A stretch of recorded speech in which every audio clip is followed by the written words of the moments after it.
হরে কৃষ্ণ, হরি বল। আচ্ছা বলেন তো, ভগবান কি অসুস্থ হন?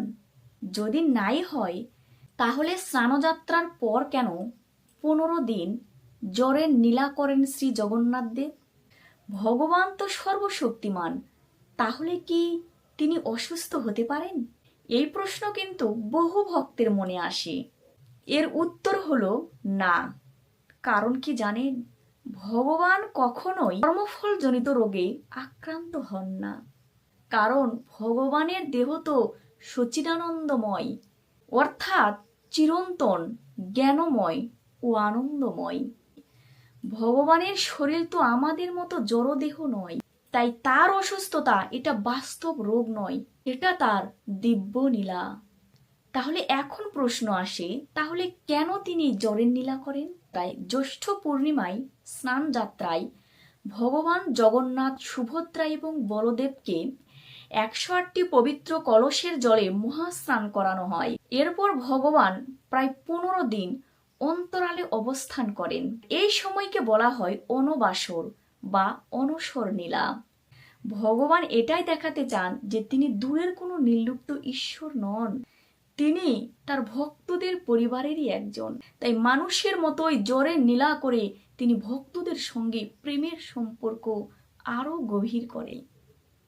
কেননা বিরহেই প্রেমের গভীরতা। এই যে 15 দিন যে ভক্তরা ভগবান জগন্নাথকে দেখতে পান না, আর এই বিচ্ছেদে কিন্তু ভক্তের হৃদয়ে আরো বহুগুণ আকাঙ্ক্ষা বৃদ্ধি করে দেয়। যখন নবযৌবন দর্শন হয়, তখন সে আনন্দ আর ভাষায় প্রকাশ করা যায় না।